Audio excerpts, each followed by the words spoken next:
रीमा एक छोटे से शांत गांव में रहती थी। उसका गांव एक बहुत बड़े जंगल के पास बसा हुआ था। जंगल ऊंचे ऊंचे पेड़ों और बहुत सारे जानवरों से भरा था।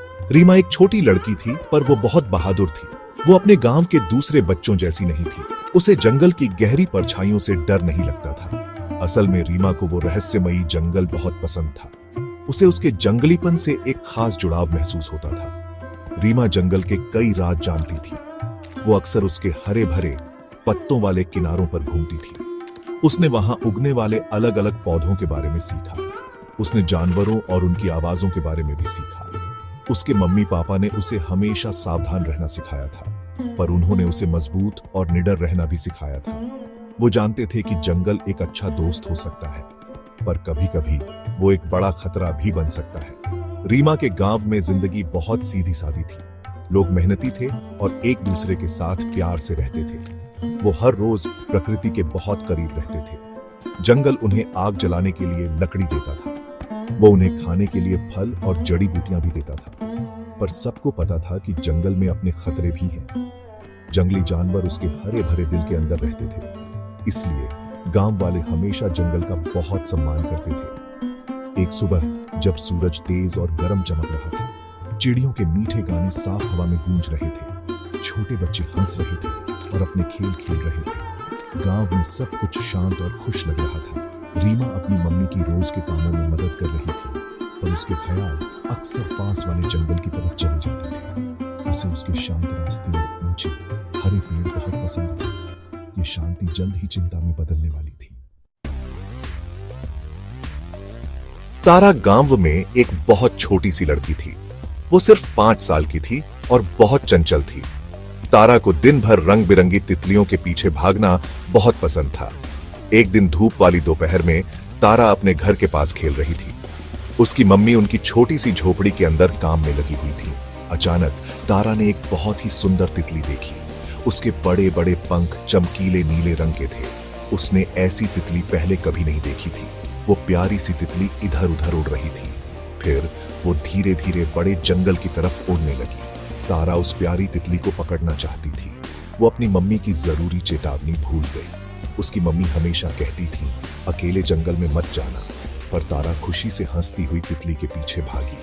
वो घने पेड़ों के अंदर और अंदर चली गई। उसके गांव की जानी पहचानी आवाजें धीरे धीरे कम होने लगी। कुछ देर बाद तारा की मम्मी बाहर आई। उन्होंने आवाज लगाई, तारा तारा कहाँ हो तुम? पर उनकी छोटी बेटी का कोई जवाब नहीं आया। उन्होंने खेलने की सभी आम जगहों पर देखा। उन्होंने दूसरे गांव वालों से पूछा कि क्या उन्होंने तारा को देखा है।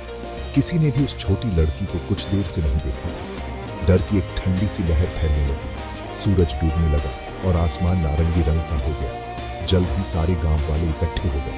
वो नन्ही तारा के लिए बहुत बहुत परेशान थे। रात में जंगल एक अंधेरी और डरावनी जगह बन जाता था। बहुत से जंगली जानवर अंधेरे में आजादी से घूमते थे।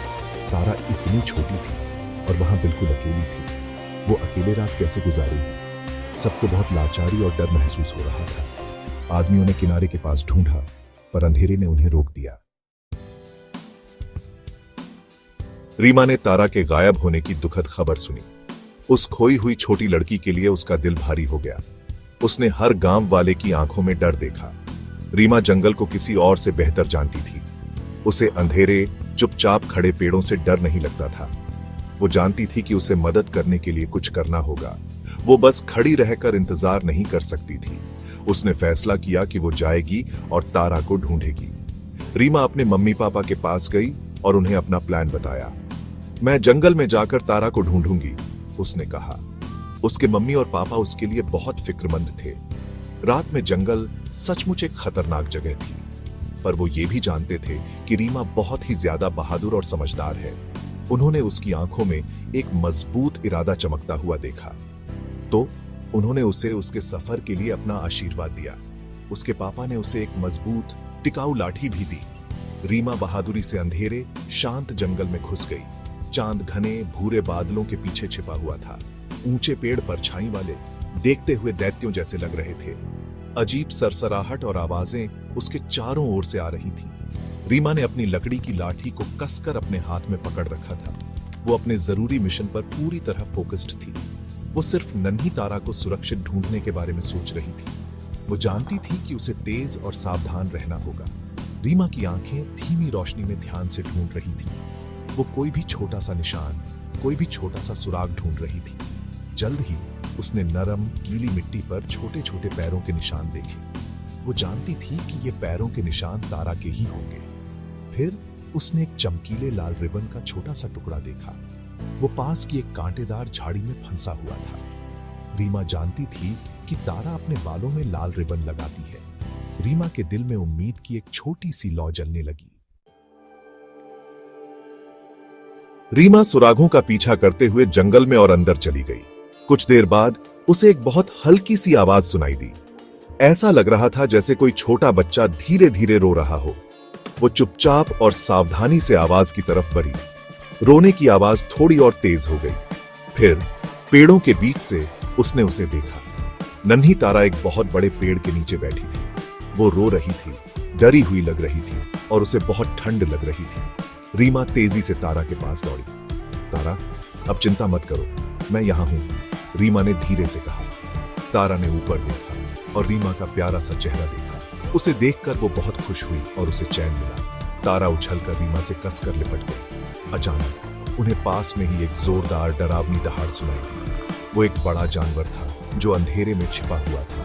तारा नए डर से फिर से रोने लगी। रीमा नन्ही तारा के आगे उसे बचाने के लिए खड़ी हो गई। उसने अपनी लाठी मजबूती से पकड़ रखी थी, बचाव करने को तैयार। वो अपनी पूरी ताकत से चिल्लाई, दूर हटो, दूर हटो। उसने अपनी लाठी को एक बड़े पेड़ के तने पर जोर से मारा। उसने जितना हो सके उतना शोर मचाया।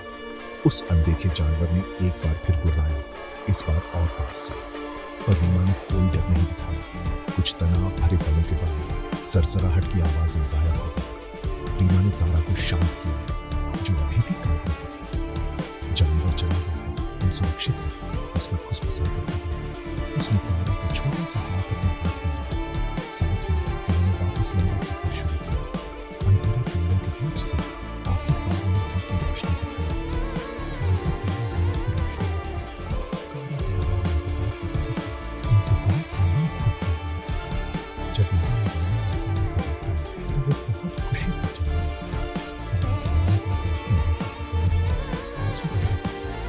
सारा परिवार जबरदस्त उसे छोटी शेरनी द लिटिल लायनेस कहने लगे।